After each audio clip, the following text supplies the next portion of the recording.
Folks, we've hit 6:30, but I want to wait for 2 or 3 more minutes. It just seems to me that we're going to have a lot more people coming. I just want to wait for them to join us.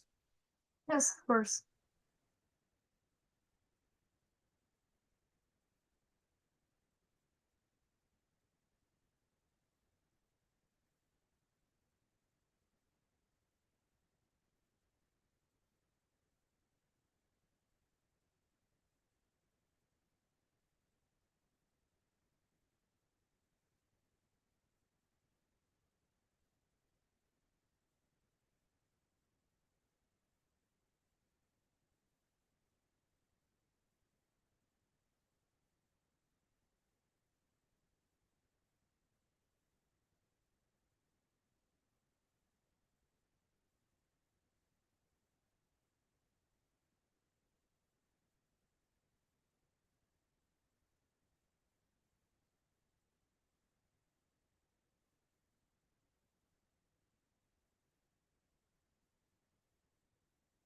I think we can get started now. I'm going to start with, first of all, welcome to the meeting. I'm Paul Crickler. I'm chair of the Roosevelt Island Committee for CB8.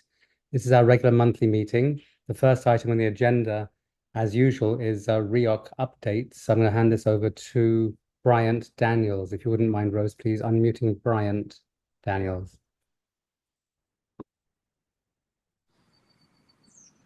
Hey, can everybody hear me? Yep. Good evening, everybody. Bryant Daniels, Communications Director for REOC. Pleasure to see everybody again this month. I know I'll try to keep it quick because the main event is obviously our elected officials, and we're very happy to see them on this call. I just wanted to give some high-level updates on a couple of things that are top of mind with REOC, starting, I guess, with our current leadership structure. As many people know, Gerald Ellis, Deputy General Counsel, who was part of the interim leadership team with our CFO, Druvika Amin, recently departed the corporation. We obviously wish him well on his future endeavors. He found a nice job in the private sector that I think he's pretty happy about. So we thank him for all of his great contributions. Drew is remaining in place as part of the interim leadership team. And then our acting COO, Mary Canine, and our Associate General Counsel, Lotta Stasco, are rounding out the group that's helping support everything. Nothing's changing really in the day-to-day for us. The mission continues. We have no shortage of things that we're working on. Quality of life issues that we're obviously trying to prioritize and work our way through. So we just wanted to give you a little update there and let you know where it stood. Speaking of quality of life issues, I want to segue to something that I know Paul wanted to talk about, and that's the buses on the island. As many folks know, we have not had a good couple of weeks with the buses. I think since January, we've really kind of been talking about the situation with the buses and how difficult it is. And while it's wonderful that we have 2 new buses on the way, they're not here yet. So in the interim, we are doing the best we can with an aging fleet to keep it on the road. Right now, there are 2 buses working Main Street, keeping folks moving at a pace every 15 minutes at each stop. We have a bus that was undergoing some service and needs a little bit more service. So we are fixing that right now. But some folks might have seen there was a tweet recently of a bus out in JFK Airport. And people are like, why is there a red bus out there? We have a vendor out there that does some repair work and actually does inspections on our buses. So that bus, I believe, is all finished. We're hoping to get it back at some point this week to get it back on the road. And then that will allow us to resume Octagon Express service, which is generally the first thing to go. If we have a bus issue, we have to prioritize Main Street. So hopefully for the Octagon residents, we'll be able to get that back up sometime early next week, if not sooner. But I don't want to put too much of a timetable on it because I'm just not sure. One other thing I wanted to bring up on the call is community working groups.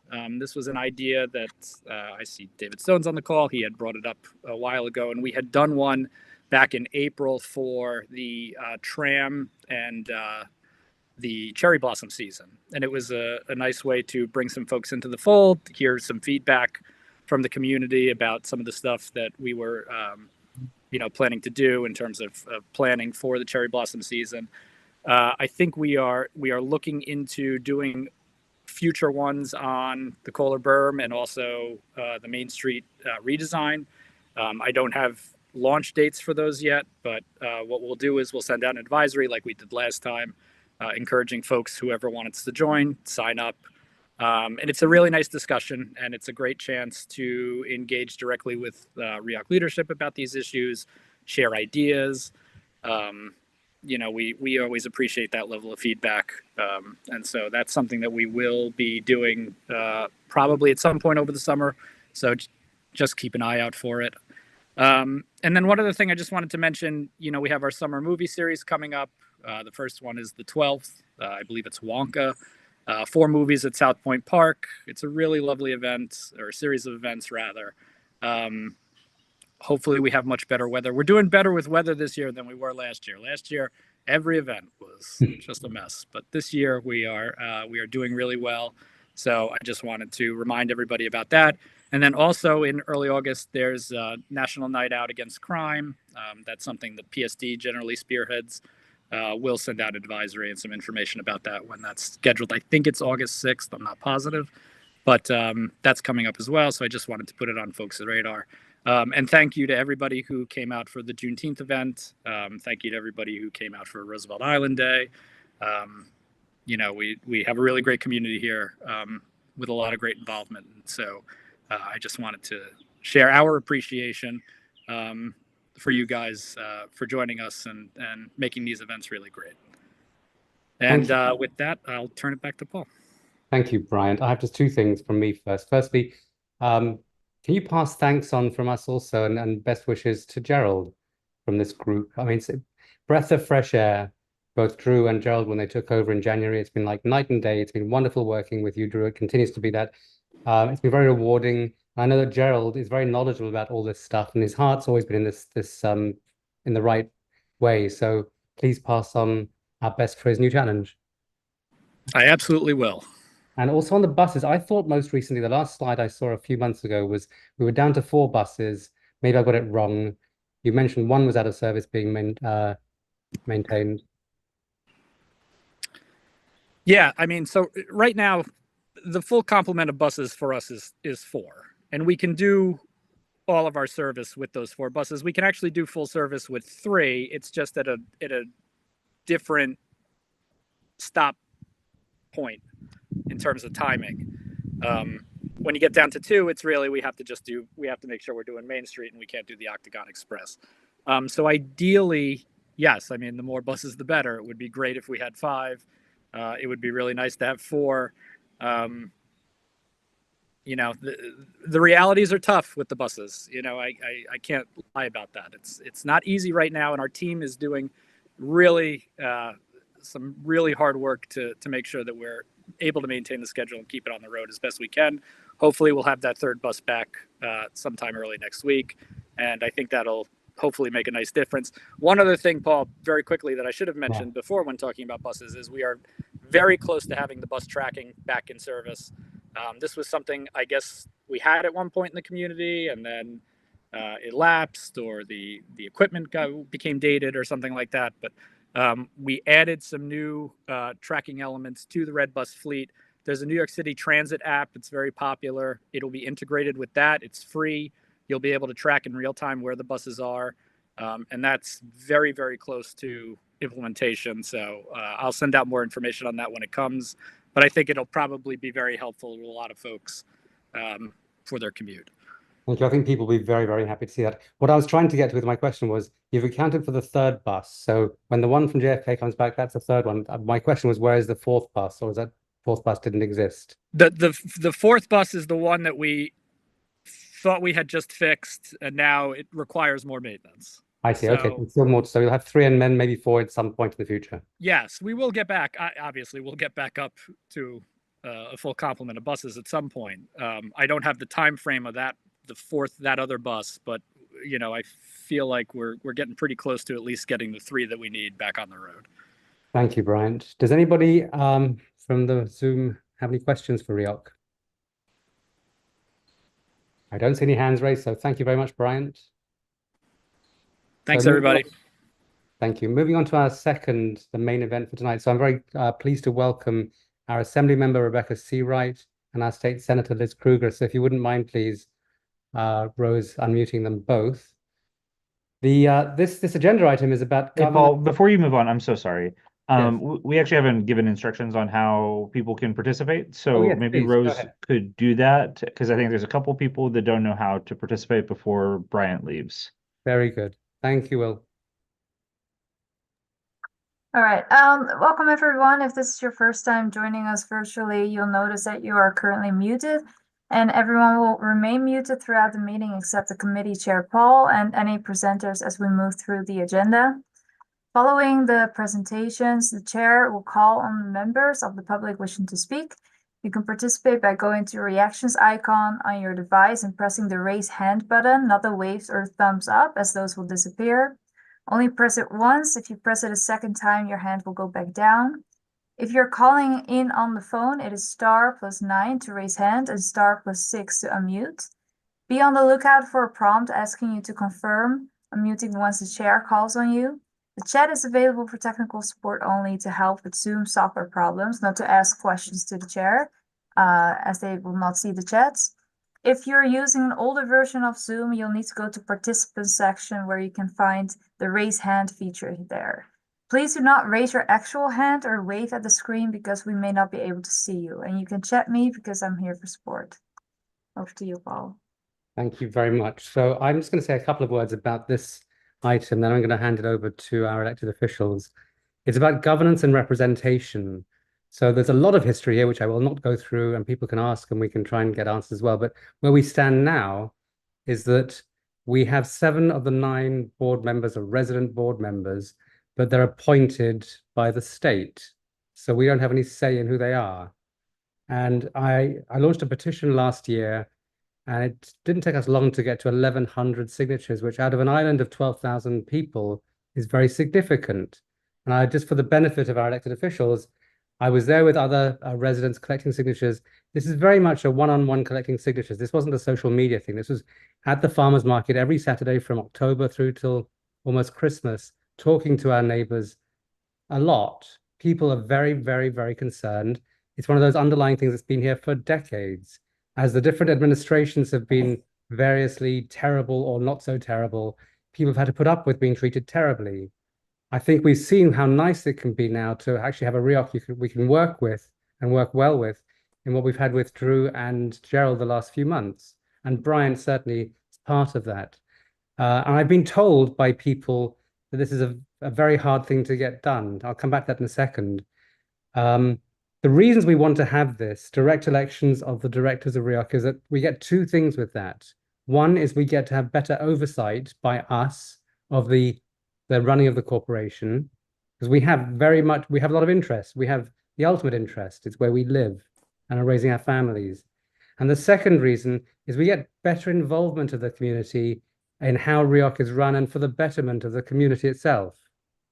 And I was thinking about this just before this meeting. How do I it's a very strange position we're in right now. Philosophically, it seems to me that the state agrees that we should have some sort of say, because they said we should have some resident members who live here as board directors. But it seems to me very paternalistic that they have to be appointed by the state. It's almost like, they know better than we do. And we should be grateful to have this given to us. And I don't think that's how democracy works. And I think the people here have a right to be able to directly elect those 7 of the 9 board directors. I know it's very complicated. I know it's very difficult. And I'll make this point that I've made once before. 250 years ago, people who spoke like you threw boxes of tea in the water in Boston to protest about people who spoke like me, and things changed. I know I'm being flippant here, but I don't think people on this Zoom and on this island want to hear that it's difficult. I think what we're looking for to set up the session now for our state elected representatives is your help in how we can do something about this.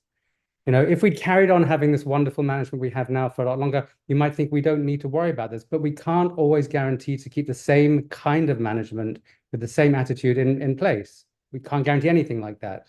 So we need to get this fixed, even though things seem to be going better now.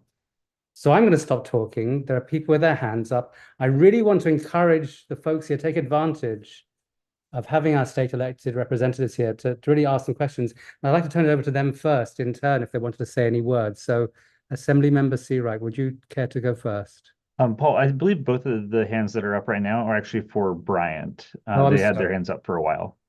So let's go to Methalie first, if I've said that right. Hi, can everyone hear me? Yep. I actually had just a quick follow-up to the red bus issue. I've been living here about 9 years, so I know that in terms of the live tracking, I used to use an app called Umo, spelled UMO, that used to help me track the red bus. And for the last year or 2 or 3 years, Google Maps is somewhat reliable on figuring out when the red bus is arriving, but I just wasn't sure which specific NYC Transit app you were referring to because there's a couple in the App Store. So I just wanted to know which one we could look forward to that would help us track the red bus, hopefully later this summer. Before Brian answers that, there's actually one more website you should learn about. We have something called the Citizen Project, which is our residents on Roosevelt Island who are building this technology platform for us, which will include a transit page, which will include showing where the bus is on the island for each bus stop and where it actually is. But Brian, I know you mentioned another app as well. Yeah, this is a crude solution, but it's this app here will Okay. be the one that we're using. Okay. And we'll have Okay. we'll have Kaushal Shah, who's the gentleman coordinating and running the Citizen Project, coming back on this monthly when it's ready to launch. But that should be very soon. And we'll have more information when it launches. We'll send out information about how to download it and stuff like that. I want to mention very quickly, again, going back to the buses, not just our maintenance team, our drivers have been doing a lot of really hard work too, and they've been doing a great job under some very difficult circumstances. So just wanted to mention that too. Thank you. And let's go to Autumn, please. Hi. So I was wondering if the buses, if we could get them to like say northbound and southbound, depending on which direction they're going, because I know a lot of tourists and newcomers to the island can be confused about where they stop, like at the tram and stuff. And I can't imagine it takes more than like 10 to 30 seconds to switch it when they change direction. You mean on the front of the bus? Yeah. Yeah. Should we leave that with you, Brian, and see if anyone likes that idea? Yeah, I'll have to look into it. I do not know how labor intensive and time intensive it is to change that, but we can look into that. Thank you. Okay. Okay. Thank you. Because I know they switch it for like, out of service or Manhattan when they do the Manhattan shuttle or, so. It might be some presets. I'm not sure, but that's a good question. I'll try to look into it. All right. Thank you. Thanks, Autumn. Rick, do you have a question for Brian, or is it for later? Oh. For It's Brian. Rick O'Connor. Yeah. So Brian, I just wanted to ask about whether or not there's been any changes in the policy regarding permitting of the ball fields, particularly firefighters field, which I thought was not to be permitted. And over the last several months on weekends, there have been like volleyball players taking over almost the entire field, sometimes with 10 to 12 volleyball nets. And I'm just wondering, is that permitted or are they just coming early in doing it? It's not permitted. They are coming early. This is something that we have been keeping an eye on. I've heard, I've heard complaints about it, and then I've heard other folks who like it. It's something that we are monitoring, and I guess if it becomes problematic, I mean, one of the concerns was that they weren't cleaning up, but it sounds like they actually have been cleaning up after themselves to some degree. I think it's something to keep an eye on. If it's turning into a real problem, then maybe we'll try to think about some solutions for it. But it is not a permitted activity. It's really when they have 12 volleyball nets, nobody else can really use it. You can't play softball there or Is it soccer. that many? I've seen as many as 6 in some photos. I don't think I've seen up to 12. No, on did they take Saturdays, another- I've seen 10 to 11. Yeah. Okay. It's something that we have to pay attention to. Obviously you want the field to be free play because you want to allow folks to have the ability to use the parks. It's one of those balancing act sort of things, but we can talk about it internally and see if it's becoming problematic. Thank you. Let's go to Chloe, please. Hi, can you hear me? Yep. Hey, I just had a question about the buses, and I have emailed RIAC about this, but there's just been quite a few times when there's clearly a systematic thing going on, like when the Octagon Express first went down, and it's just not communicated to residents and until, the next day. And so like there were a lot of people waiting outside the Octagon, for example, for a long time, a lot of people along the island. And I just kind of wonder why systematic things like that, like that day that the Octagon Express is out, why can't that just be texted to everybody? That's kind of what I'm wondering. Well, I think we do try to do that in the instances where like there's an outage, like we know that there's going to be a problem in advance, and so we do send those out. There have been a couple of instances lately where the bus actually takes to the road and then has to be pulled off for maintenance issues. I think we're going to try to do a better job of communicating in real time when that occurs. We can improve that, but we are trying to be more proactive about letting folks know when the outages are coming in advance moving forward, and so hopefully we'll hit the mark a little better than we had been on this sort of thing. Okay. Yeah. I mean, I know when the Octagon Express was down, we got an alert, which was really the first alert I've ever gotten about the bus. But that was on the next day. And I would just really ask you guys to send word as soon as so people are not just waiting outside. Yeah. I understand you can't say, okay, this one bus is late to this one stop every time. I totally get that. But just, you guys knew that the Octagon Express was down that day. And so I know a lot of people were very upset about that because a lot of people were waiting a long time. So yeah, thank you. That would be wonderful if you can do more in real time. You got it. Thank you. Thanks, Chloe. Judy Birdie, please. Good afternoon. One thing I want to say is that RIAC advisories, which you can subscribe to, and your management company should be subscribing to, would solve the problem because you would get all the notices about what's happening. And you go on riac.ny.gov, right, Bryant?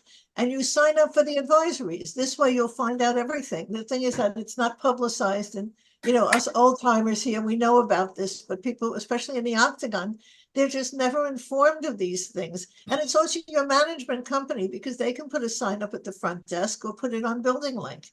And it's really, if someone in the building, like your management, make sure it goes on your Building Link and people subscribe to RIAC advisories, that would make life much easier instead of always waiting for the last minute.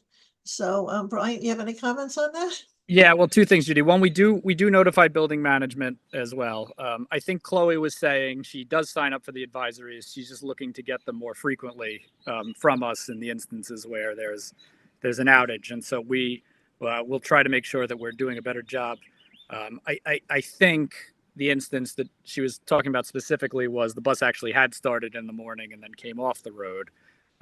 So obviously, right now we know in advance that there's no Octagon Express. We'll communicate that. And then in the instances where we lose a bus during service, we will try to better shoot it out in real time to the folks. Thank you, Brian. In fact, while we're proceeding, would you mind putting into the chat, Brian, to Will, the district office, the page at the website for signing up for advisories? For those people in school who don't sign up for them, they are very helpful. Yes, and it's on the RIAC homepage. Thank you. Assemblymember Sirat, we kept you waiting too long. But thank you for being patient. Let me turn it over Hi, to you. good evening, everyone. It's great to see all of you. I'll give a quick shout out to some friends, Margie Smith that I see, and RIAC board members, Ben Fala, and Community Board 8 Chair Valerie Mason, Howard Pallavi, REOC board member, the local press, David Stone and Rick O'Connor, and others, Judy Birdie, long time. I remember when she gave me my first tour of the island. For hours, we talked history with my staff. That was so much fun. So it's great to be here and join all of you this evening. It's a pleasure to discuss the issues that you've identified, oversight and representation of Roosevelt Island. As many of you know, it's not a new issue. And just look at the petition of 1,100 residents that signed demanding direct elections of their REOC directors. We envision a Roosevelt Island that is self-governed, so services and programs are fully responsive to residents' needs. In response to constituents' concerns, I passed legislation in Albany concerning the REOC president and CEO, the official entrusted with the island's daily operations. And this bill passed. Unfortunately, it was vetoed by the governor that would have required the CEO to live on the island or move there within 60 days. And this was in response to constituents coming to my office asking for this because there has been such a history here on the island. As constituents called for more self-governance and more transparency, we felt this bill was a step in the right direction. In 2022, I introduced and passed legislation to create residency requirements for other board members and to ensure that these board positions have a swift filling of all REOC vacancies. Calling on Roosevelt Island residents to submit nominations to my office that I would pass on to the governor's office.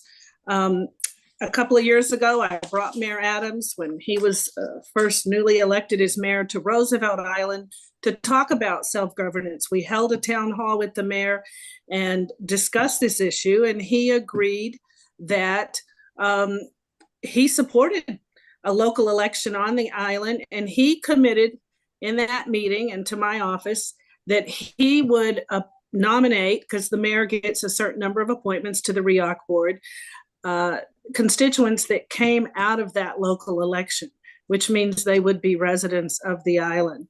So this is an issue that's important and that we care about. I'm willing to introduce this legislation and pass it again next legislative session. I know Senator Krueger and I haven't always agreed on that issue with residency requirements for the CEO, but I remember under a prior governor when the city council finance chair, God bless him, Herb Berman, who's no longer with us, was put on the REOC board.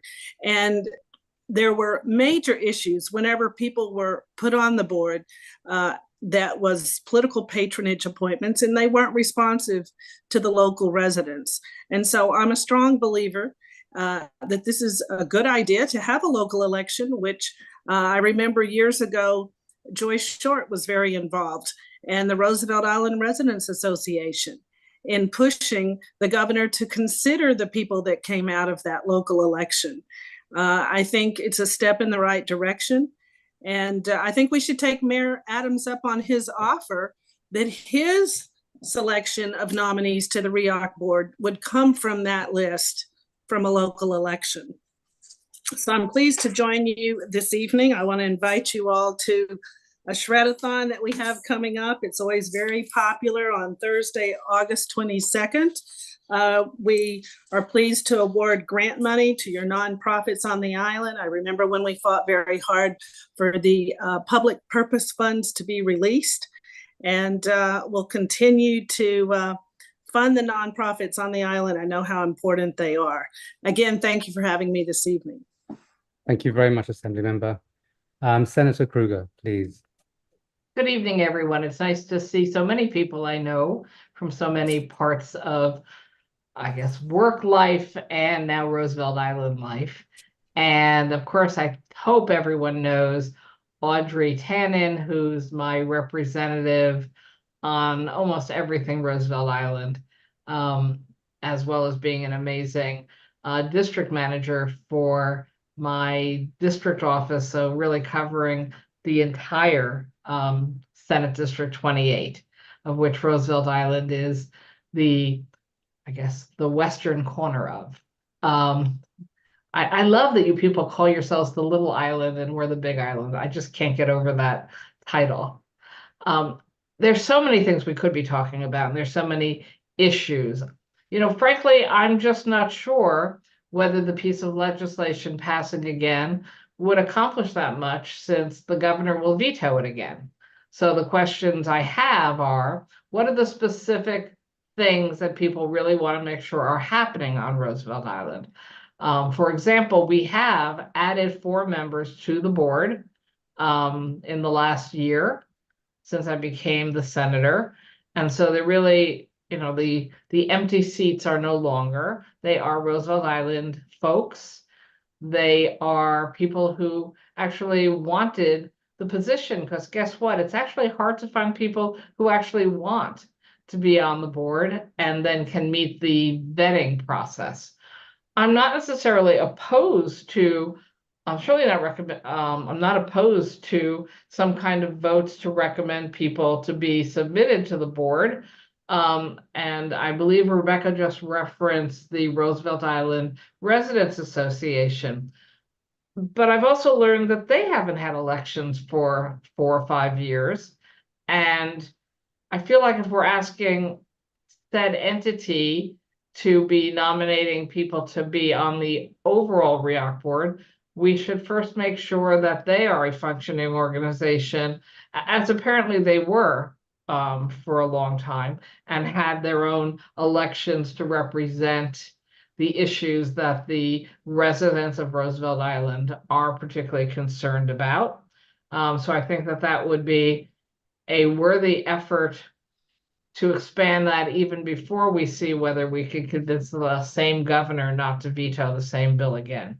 So I don't think that Rebecca and I are in total disagreement here, although I will say I'm nervous about the concept that whoever gets hired to be the head of REAC at a staff level has to live there. It really decreases the pool of people who would even imagine applying for the job. And I think that you all will probably agree with me that REAC has desperately needed stronger leadership to make sure everything is running correctly. And that really gets down to the core of many of the individual issues you have brought to me, have brought to Audrey, that you want to get fixed. I'm actually very pleased that the 4 additional members to the REAC board have committed to a stronger, more active board with committee structures and appointees and agendas and all these things that are crucial. So I'm certainly not saying no to a system where residents of the island choose candidates to go onto the board, but I'm quite sure the governor is not going to give up her vetting authority that she has pretty much on every other board and authority within the state of New York. So I don't actually believe we can totally win that one. And I really do believe that the top priority for whoever has the management job or jobs at REAC should be qualified to do the job. And I'm less concerned about whether they lived on the island. And there's a million reasons why people wouldn't take the job if it meant having to pull up roots and move to the island. Interestingly, in many counties of New York State, we are now, and those are whole counties, we are seeing legislation move to say that the key jobs in the counties don't have to be filled by people who live in the counties, because they just aren't finding people to be district attorneys, people to be the county managers. Obviously, the county exec needs to live in the county. High-level police and sheriffs, all kinds of categories where the truth is, in the 21st century, getting across a county line for a job somewhere else is doable. Certainly getting to and from Roosevelt Island on a daily basis to go to work is doable. So I have to disagree on that part of the question. Meanwhile, I also know that really what keeps all of you focused on wanting to participate and protecting your community, or all the quality of life issues that are happening successfully or not successfully on Roosevelt Island. And I know that, I got a master list of things that people had raised that clearly we're not going to be able to discuss in this very short meeting, but issues of, the underlying land leases, controlled by city versus state. Although I like Rebecca's idea of asking the mayor to make his appointments to the board selected by the residents. I think that's a much easier solution than trying to get the governor to tell us that she won't veto the bill again. There's real concern, obviously, still about the investigation going on around Shelton and Gretchen, and that limits the ability to actually have a new leader at REAC because of this litigation that I truly don't really understand. I feel like I came in just as it all was blowing up. There are obviously concerns about bus transportation, about parks, about safety, about the role of the staff of REAC versus the NYPD in different situations that I do think, can be resolved and need to be resolved. Again, issues with both HHC and their land use issues around the island, and various proposals and rumors about what's going to happen with Kohler. The steam tunnel issues, talk to people about that and the concern there. So I guess I want to say that there's an awful lot for us to talk about, and there's an awful lot of things for us to do to improve and address quality of life on Roosevelt Island. And even though you all don't necessarily see me walking down your streets that often, you actually probably see Audrey walking down your streets constantly. And Audrey reports into me almost any time anyone brings up any issue on Roosevelt Island. So she has my amazing eyes and ears for the island. And I feel like you each know her personally by now. So that's helped me feel like I know not necessarily each of you personally, but that I have had conversations about crucial issues for you. And while I was appreciative of the Boston Tea Party reference, Paul, just for the record, you do get to vote for your congressperson, your mayor, your assembly member, your senator. So it's not really like you don't have any rights as citizens to vote for representatives, even though you're on that island off the mainland. I'll stop there and be happy to answer any questions people have. I guess the way I look at that one is, I may not be expert in how this works, but indirectly we're paying for the services of REOC through our rent for our buildings. And it's that portion that we don't have representation over how that's spent, if I can go back to your way of talking about it. But thank you very much. Thank you. I'm going to ask the members of the public to raise hands if they want to speak. Can we please have questions first on governance and representation? Other issues we'll come back to later if there's time, but please first, Jimmy Strachey. Yes, hi. Thank you for joining us on Roosevelt Island this evening. I guess my question is, I'm just sort of confused as to why residents of Roosevelt Island can't have a direct election for the board members, seeing as the board members would then be in direct communication with the REAC president and therefore with Albany. Wouldn't it be good for the residents of Roosevelt Island to have direct elections of those board members without simply creating a list that Albany can choose from? I don't understand. Not Albany. It's not That's Albany. It's not Albany that Mayor Adams gets appointments to the board. And he made a commitment that he would choose from that list who he nominated to the REOC board.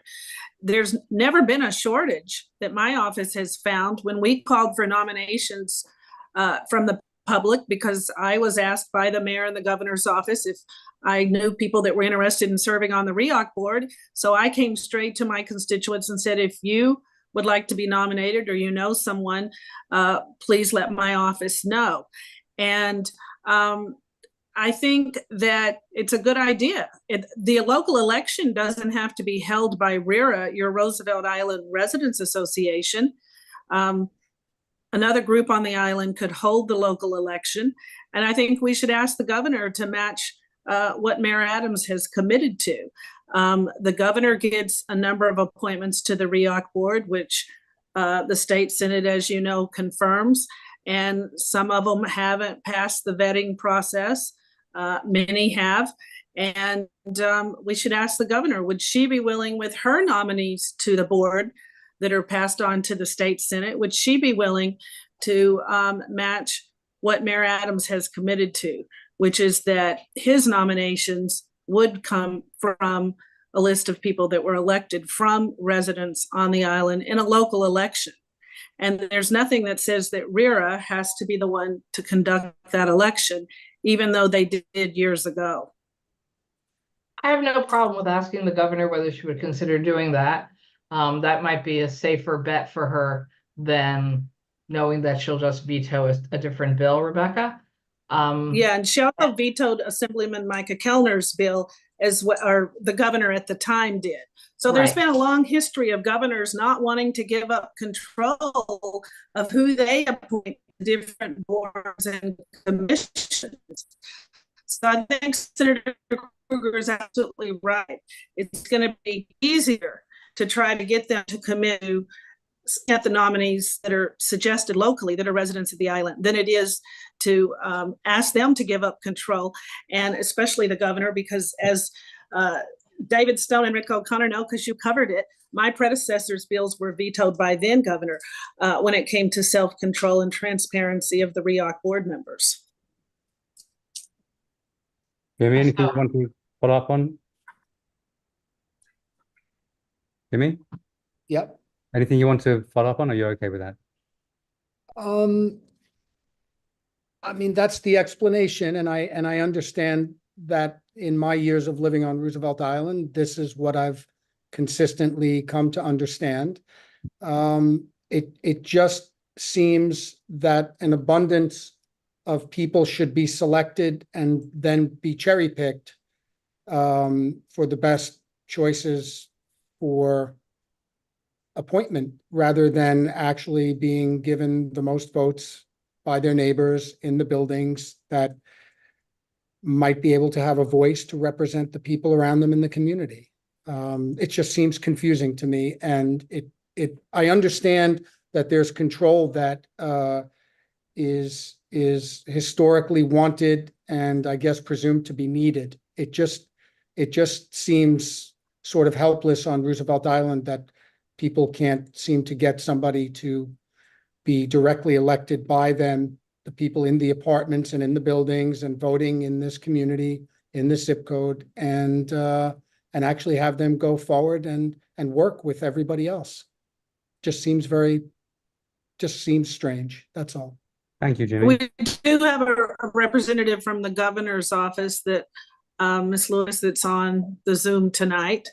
But I've been a long time advocating as an elected official for residents to get to choose their REOC board members. And that's why I've sponsored legislation. And unfortunately, I think the senator is right that the governor, it's going to be very hard not to get a veto on that bill. Thank you, Jimmy. Margie, please.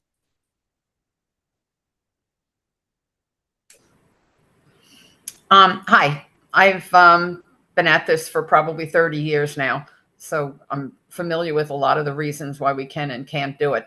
I think when RERA had their elections before, we had to call them plebiscites. We couldn't call them elections because elections meant whoever won actually got the job. So we called them plebiscites, and we gave the lists of the people who were elected to the governor. And in some cases, those people were appointed, but in some cases they weren't. I don't know that we're ever going to get any governor to say, I'm going to give up control, but maybe we could ask them to do something different and have a right of refusal. If we elect people that are for one reason or another inappropriate, for some reason, we elect an axe murderer or something, we don't expect them to get seated. Don't plunk somebody in that hasn't been elected. Send us back to the drawing board, or we'll give you a list of people, go down the whole list. We'll give you 25, 30 people you can pick from. And at least then the people have elected those people. And Paul, on the point about the Tea Party, we actually did that once many years ago. We threw tea into the East River. Didn't work. And my two other points. I personally don't care about having the president of the place live on the island, because I think it does limit our pool of people. I think people were going down that road because we didn't really have a say in electing the board. So we thought, well, let's at least get somebody from the island to run the place. But I have no problem with us not doing it. But I do feel like, even though we do have the state, we can elect our governor, we elect our assembly member, we elect our senators, we still miss a layer of government that the rest of the city has. We can elect, we can vote for our city council, we can vote for our mayor, but they have no authority here. So they're pretty much useless. The people that have that kind of authority are the REAC board. That's our first level of government, and we don't elect them, and that just doesn't seem right in America. And that's my say. As far as the residency of the REAC board president and that legislation that I passed and that was vetoed, I think I passed it twice with Senator Serrano when he was the island senator. Every session, Assemblywoman Deborah Glick, which has the Battery Park Authority in her district, passes a residency bill for the Battery Park Authority. And so if it's good enough for Battery Park, why isn't it good enough for Roosevelt Island to have a residency requirement? I don't think it limits the pool that much. People can be grandfathered in. I know that REAC, just since I've been elected for 10 years, you've had several REAC directors. And I've heard from constituents that they don't live on the island. One lived in Westchester County and was a political appointment and was hard to reach and unresponsive. So it's like a building super is required to live in the building. I think the REAC CEO should be required to live on the island. Mm-hmm. I absolutely understand your point. I'm just saying, if we could elect the board, we wouldn't care that much about whether or not that happened.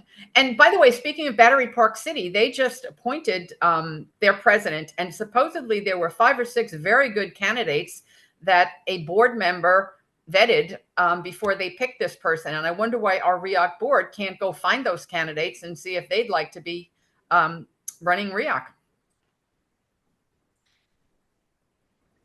Great question. Great question. Anyone have an answer for that one? I don't know what board members are here tonight to answer that.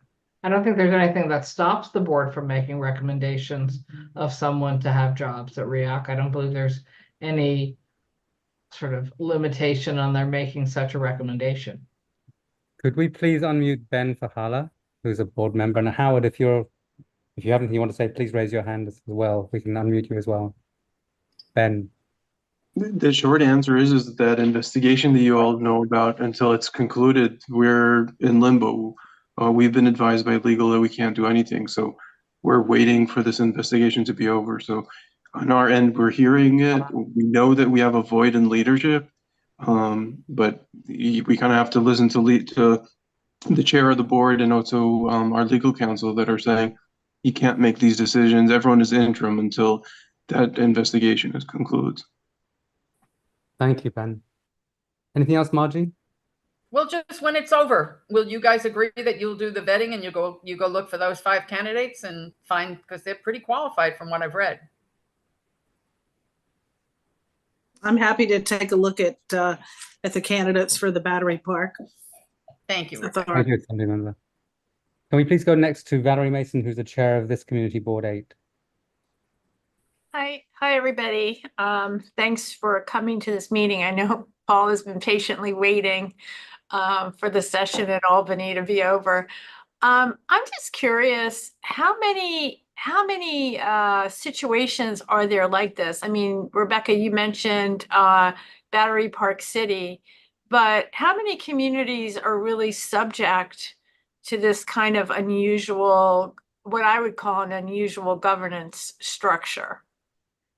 There are only two public authority sites, Battery Park City and Roosevelt Island. Some would say that if you looked at NYCHA, public housing complexes are not so dissimilar in, the control over the housing, the commercial space, the external space, if there's any kind of park or open space. And some of the housing authorities are actually getting close in size to, a third of Roosevelt Island. But technically, it's only Roosevelt Island and Battery Park City. And those are the only two in the entire state of New York? Yes.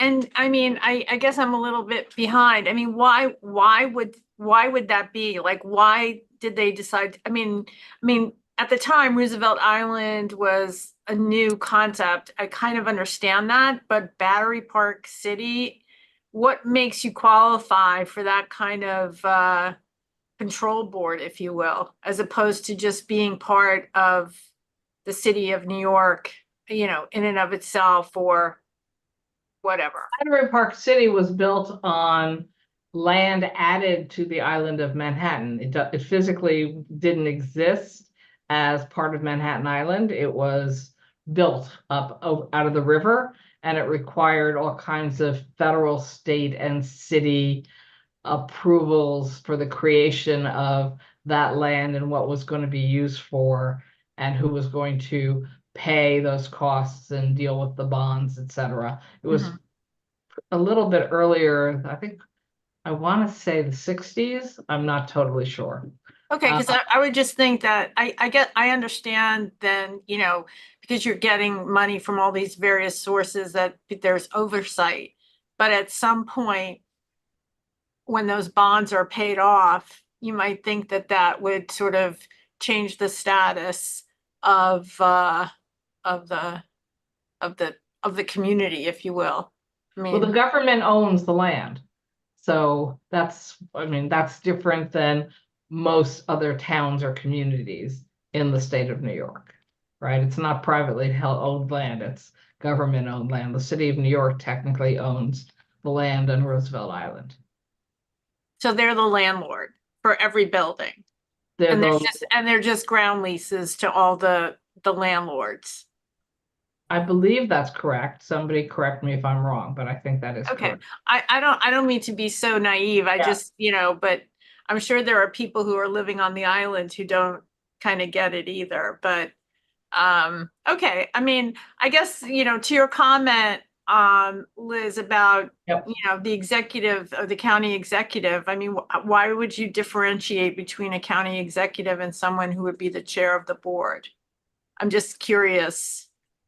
The chair, well, you said I understand what you're saying, like, okay, but right, there's town managers. I think Rhea, I don't know about chair of the board. I was thinking more the manager of the staff. So there are town managers all over the state of New York that are hired literally to manage, the governmental functions for the town. And it's a profession and a skill set. And very often they don't necessarily live in the town that they get hired to be the town manager of. I think a county exec is a slightly different, because a county exec, of course, is elected, and technically our 5 borough presidents are our 5 county execs in New York City, because we are one city but 5 separate counties. Okay. I sort of like the idea that the mayor is perhaps on board with an election for his appointees. And, maybe the governor might be willing to get on board with that with respect to hers. I just think it's unfortunate that this community, and especially given everything that's been going on with REOC, doesn't have more of a direct input. I mean, maybe it's not as bad as Boston was during the Boston Tea Party days, but it certainly seems that way at times. So I'm very sympathetic to their plight. I mean, look, they're a part of Community Board 8, but I'm sure they're all, many of them will say they don't feel like they're a part of, as much as we try to incorporate them in community board activities. And I have to give another shout out to Paul, who's done a great job in really bringing the little island and the big island together without the tram in between.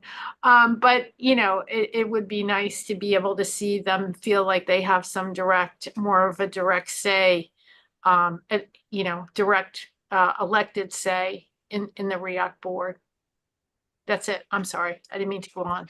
Thank you very much, Valerie. Let's go next to Frank Perrance, please.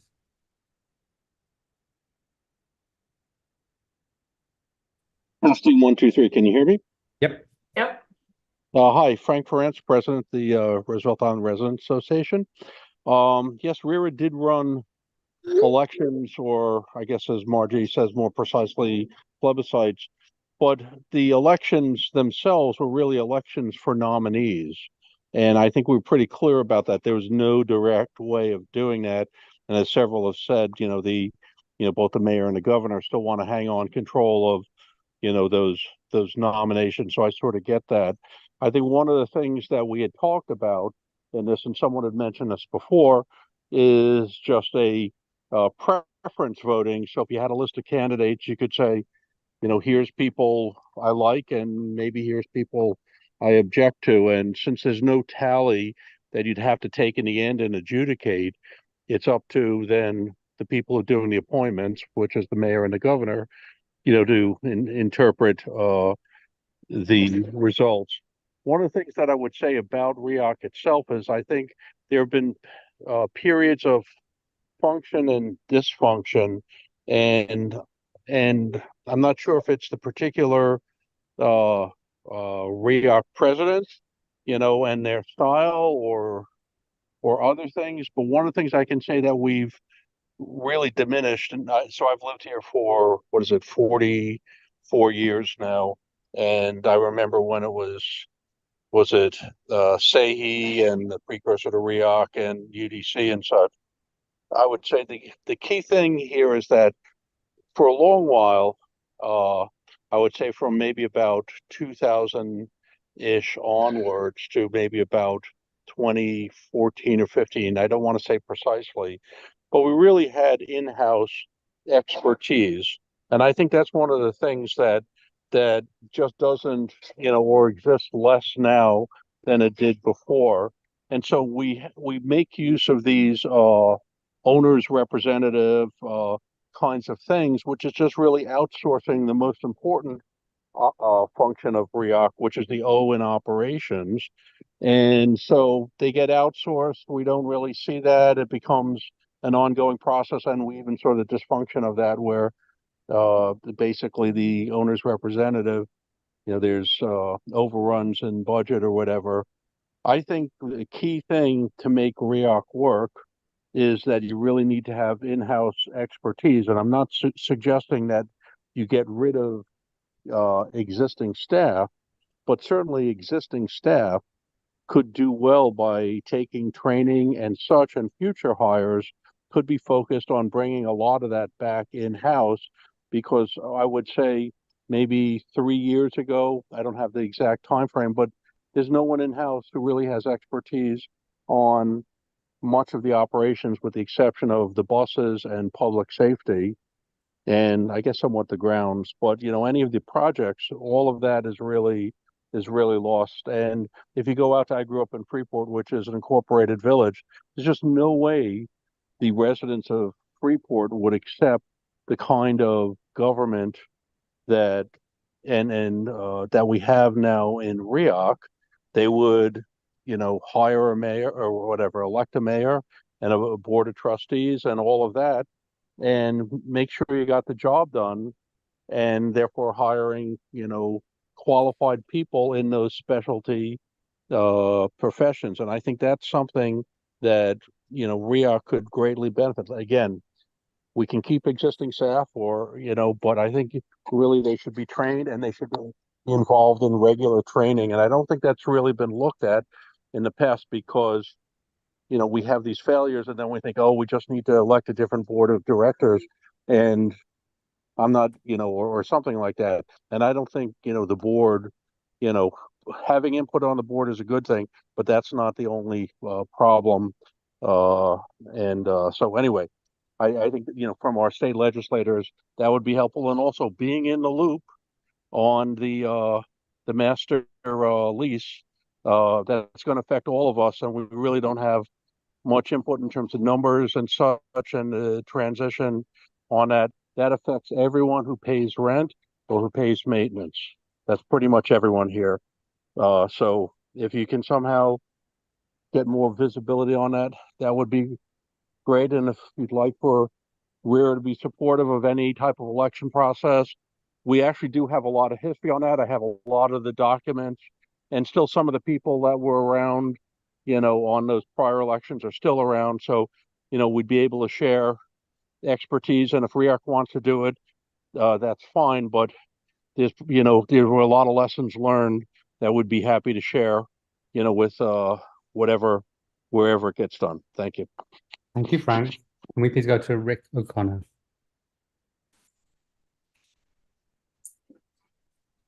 So just following up on what Frank said, the governance of Roosevelt Island is really, the framework of it is the master lease, which expires in 2068.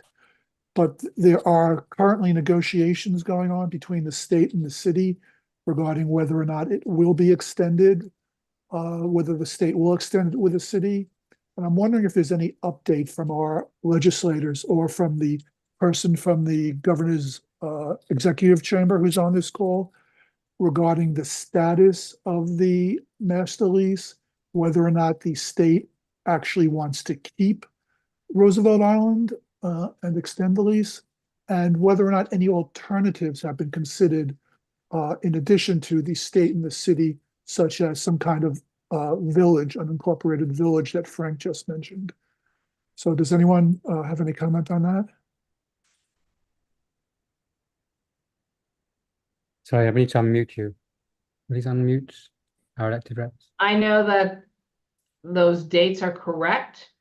And I know that at least one of the landlords who controls quite a few of the buildings has been pushing to get the deal done somehow, but I don't know that the city of New York or the state of New York have actually talked to each other about this or come to any kind of agreement. I understand that in the city level, it will require a ULURP process.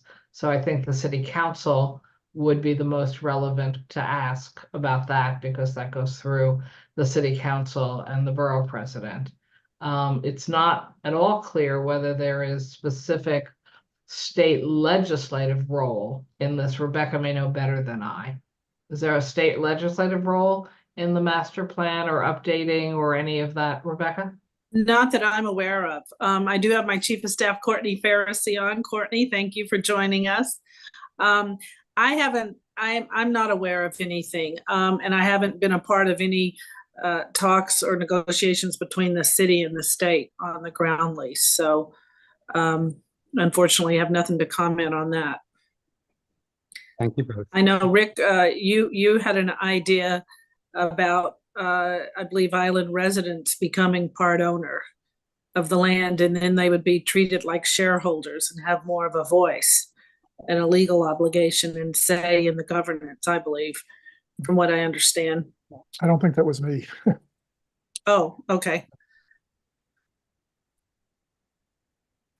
Thank you, Frank. But Thank you. would the legislators have a role in this negotiation, either urging the governor's office to act upon this?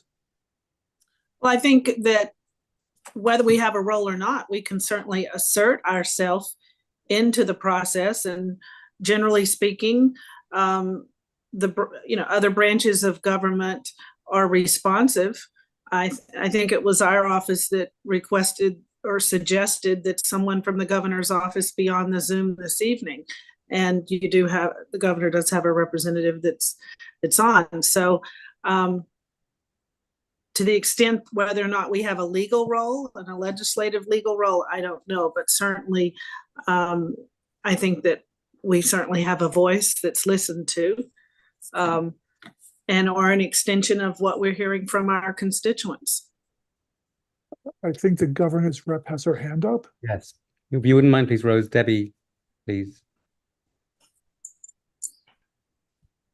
Good evening, everyone. My name is Debbie Lewis. I'm the director of New York City IGA for Governor Kathy Hochul. I've been listening intently and taking notes, and just happy to be here. I am fairly new into the role. I've been with the governor for a year and a half, but in my new capacity, it is my responsibility to ensure that we partner with folks, we understand the needs in various communities, and we find creative ways to continue to work with everyone. So I'm happy to be here, and I'll be taking notes back.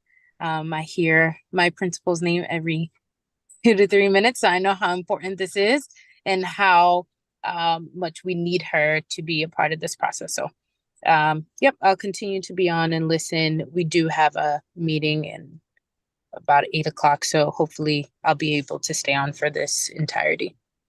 Thank you very much, Debbie, for joining us. Can we please go to Sharon Pope Marshall?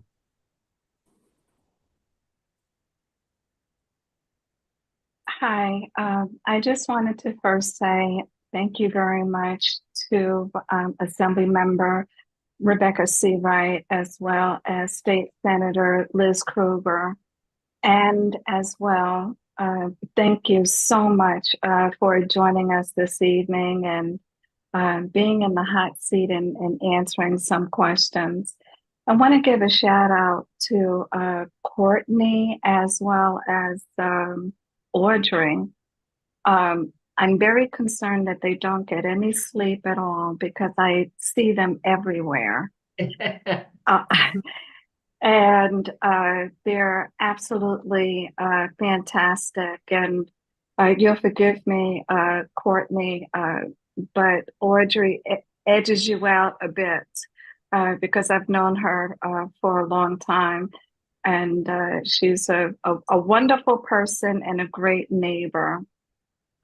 Having said that, I would like for Debbie Lewis to know that I'm interested as a Roosevelt Island resident since 1976 of being in the room when you're discussing the ground lease. And my name is Sharon Pope Marshall.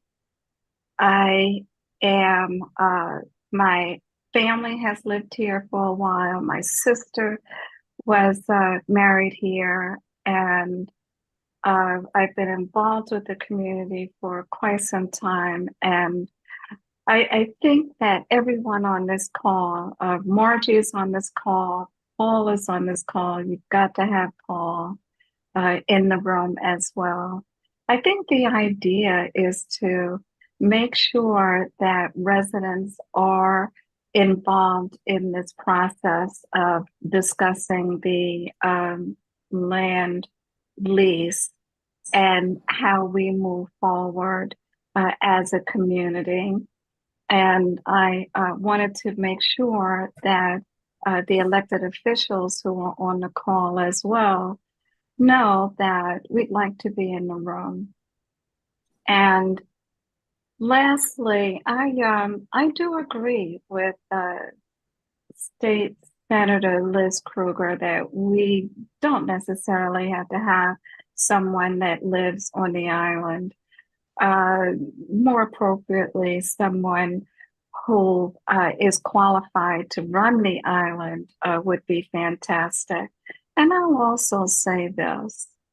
I have found that the Roosevelt Island community is extremely, extremely active when they do not like an executive director.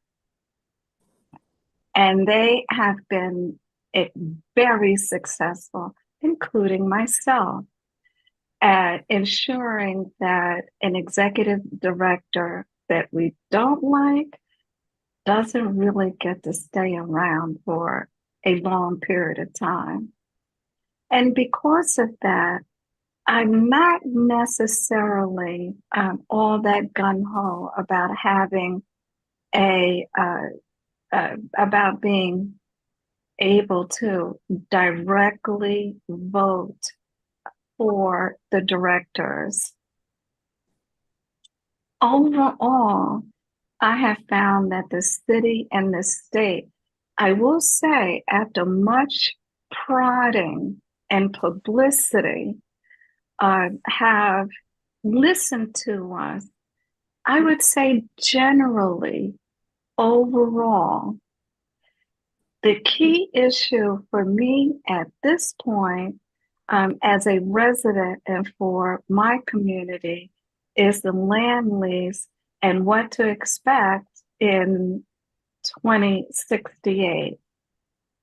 I feel like it's something that's looming and ominous. And as a result, I'm not going to fare very well. And I want to make sure that myself and the residents of Roosevelt Island fare very well during this transition period. So thank you very much to listen to my remarks. And I appreciate our elected representatives very much. Thank you, Sharon. Jonathan, you've been waiting very patiently, so thank you very much. Jonathan Cohen, please. Thank you, Sharon. So my question really just calls back to the issue of direct representation. And I'm curious to clarify my understanding of the prior vetoed direct representation bill and kind of what I'm hearing as a potential go-forward plan. And it would be that this revised bill would retain the ability for Roosevelt Island residents to directly elect their representation. But what's new, depending on implementation, would be that the governorship would retain a veto or a right of refusal or something like that. And then I'm just curious if there are any next steps right now at this time to maybe move this forward. If I could take the first crack at that, I'm not sure if that was a suggestion from either of our elected representatives. That was Margie's idea, which I think is a great idea as well. What we want to have is direct elections. I think I want to make it very clear to our representatives here, no one here is looking to have another go round of electing a slate of people that then the governor can pick and choose from, a few of them. We want to have direct elections. So Margie's idea is great in that we get to say that person was directly elected, although the governor has a veto. Jonathan, I'm not sure if that answers your question. The next steps for us, we've had a very good idea here that we should be approaching the mayor somehow. We'll work out how to do that, because the mayor, when he came here, said apparently that he'd be in favor of his, is it 2 seats, that we could have direct elections for that. So we should call him on that. I think that's what the suggestion is next. And if we can get that done, then we could use that to go to the governor and say, the mayor's done this, do you want to follow suit? I think that's what's being suggested also. Is that fair? I guess that's a question for our assembly member or our state senator. That's what I think, Assembly Member Siraj, you were suggesting we do that. We go to the mayor first, see if he'll play ball with that, and then use that to go to the governor. Well, I'm saying let's ask the governor's office or the governor, let's challenge her to the what the mayor committed to when he was on the island, which was choosing his candidates for nomination from a list produced by the island residents. Those on the list come out of the local election. So to start with, because we assume the governor's going to veto legislation in the future, that we ask her to commit to choosing her candidates from a list that come out of a local election. I see. That's a distinction there between a list. We have election to give a list from which the mayor and governor could choose. That's different to what we're asking for. I'm sorry, I think you're saying you want direct election. Yes. For the board. And I think we're trying to explain we don't believe the governor is going to pass that piece of legislation. So you can want that. I respect that, but it doesn't mean we're going to get that. So I think an alternative that I was hearing in variations was that ask the mayor and the governor on each of their representatives that they get to appoint, whether they will consider taking names from that list of locally elected and reviewing and picking from that list. So I understand, Paul, you're saying that's not what you were asking for, but I think what Rebecca and I have been pointing out, we don't know how to get you what you're asking for. Understood. No, thank you very much. That's very clear. Thank you both. Okay. Let's go to Judy again, please. My personal memory after next week is 47 years here, not as long as Sharon, but it's never worked out, no matter how people were appointed to the board. No one was happy. And also, I would not want to run this island and live here. It's hard enough to leave. Drew, you can smile at me now. It's hard enough to leave here and get away from this island when you live far away. But when you're here, as you know, you just can't even go to the supermarket. It becomes all encompassing and very, very exhausting. And I know one person who did it for a few years, and she was more than glad to leave the office. It just doesn't work. It's a very nice thing. But if you're in a big county with thousands of people, there's a lot in big acreage. You're not seeing everyone every single day, and it's a different deal. Here, come on, we can't walk 20 feet without meeting a neighbor, right, Audrey? But I have a few other things to mention. First of all, Rebecca, thank you for your generous putting us in your budget. And the Historical Society thanks you for, again, supporting us this year. I'm more worried about future development because I don't trust our little friends in the real estate business. They're scouting out the steam plant. And these are things that are much more important, because the steam plant is a big hunk of land in back of the tram. And maybe they probably want to make a deal with health and hospitals, get rid of the steam plant, get rid of the steam tunnel, and somehow put another building there. So, that's something I think we all should be much more aware of what's going on in the back rooms, because I know this place. There's much more going on in the back rooms than we ever see.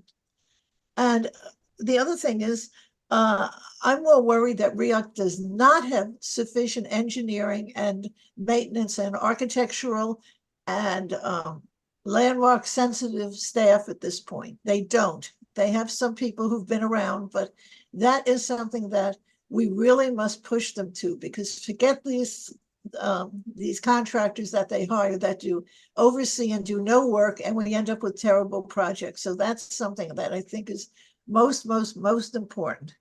And finally, Margie and a group of us in nonprofits have started getting together as nonprofits and publicizing ourselves and trying to do things, because we can't just go begging every year to react or pittance of funding from public purpose. So that's something that's working. And those are just a few of the things that I personally think are more important.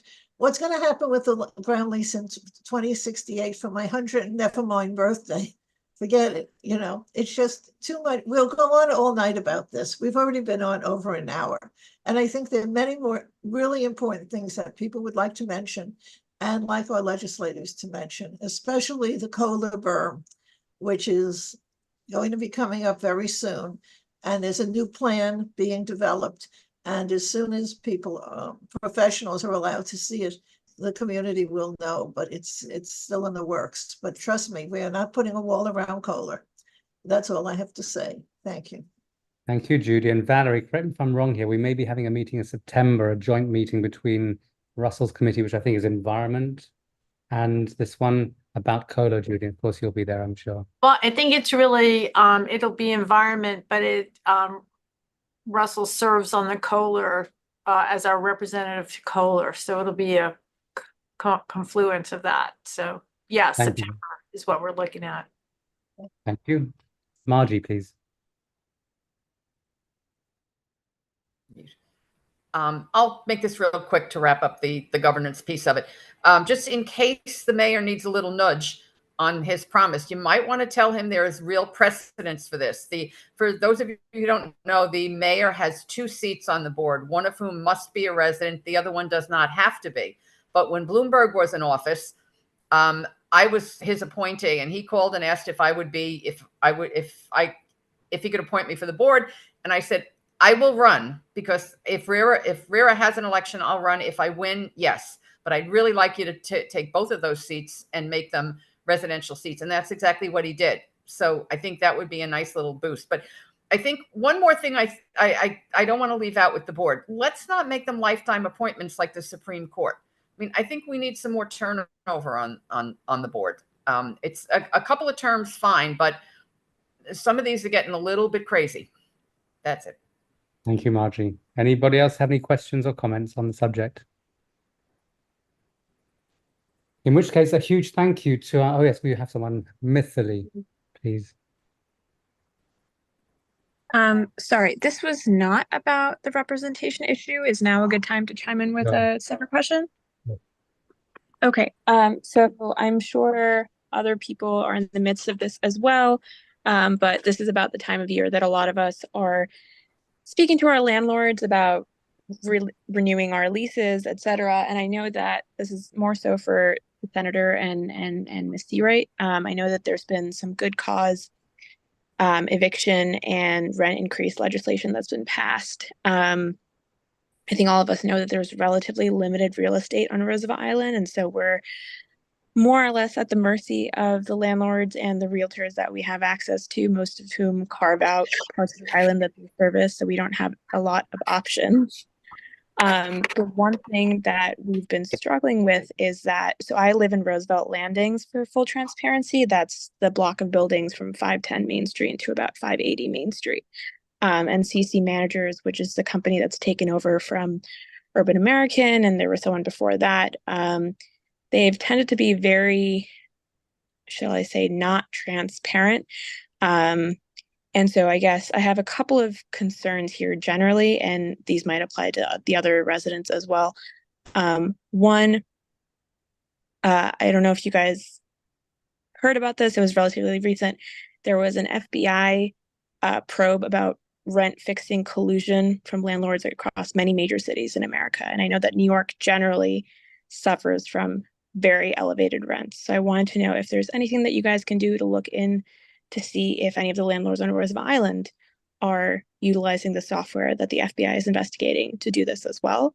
The second part of my question was that I don't believe that a lot of residents know that the legislation that was recently passed applies to them, because I think a lot of us who live in market rate apartments assume that if they wanted to raise rent to like $1 million, they kind of could. My understanding, and someone please correct me if I'm wrong, is that if you're a resident in good standing, they have to cap they have to offer to renew, and they have to cap the increase at something like 8%. I don't believe a lot of residents know that, and I think a lot of the landlords, at least CNC for sure, are taking advantage of residents who don't have this information. I'm wondering if there's something we can do as a community to push back on this. They're, in my opinion, not very scrupulous or ethical landlords for many other reasons, but I think this is something that is hopefully within our control. So that was kind of the gist of my concern. I must admit, I don't know about an FBI sting on a national level for price collusion. But if you have materials you could forward to my office, I'll absolutely look into whether there's parallel types of storylines coming out of New York. As far as good cause eviction, yes, that is a brand new law that was just passed by the legislature, and it's a little confusing. So it is really important that people in market rate housing, non-rent regulated, stabilized housing, non-Section 8, et cetera, do understand the rules of the road and the new rights they have. I recently did a webinar, actually co-sponsored by Rebecca and many of my other colleagues. But if you go to my website, or if you ask Audrey, we can get you, if you go to my website, I believe you can just call up the webinar, but we can also for anyone who's interested forward, not just the webinar, but also the presentation by the terrific legal aid attorney who did the presentation and all the resource materials. Because we definitely are trying to make sure that everybody in market rate apartments does know that there are new rules of the road for most market rate buildings unless they're brand new, and that there are maximums that now can be applied to annual rent increases, and that yes, a landlord can evict you for all the standard kinds of things that they could always evict you for, failure to pay your rent being a problem to neighbors, etc., that they can no longer evict you just because they decided they wanted to raise the rent by 1,000%. So I definitely encourage everyone, go on my website. I guess I should know my website. Oh, there's Audrey. There's Audrey. Yeah. Thank you, Audrey. Yeah. We can get everybody those materials. Because one of the great things about once you do a webinar, it's there forever for people to keep watching whenever they want to. Thank you very much. And I'll just add, my office has a free pro bono housing attorney twice a month for our housing clinic. So if you have specific questions and want to make an appointment with our office for the housing clinic, please give us a call at 212-288-4607 or email us at crightr@nyassembly.gov, and we can also put that in the chat. It does fill up, so call us for an appointment. Thank you very much. Sharon, let's make this the last one as well, please, because now we're getting towards 8 o'clock. Sharon Pope Marshall.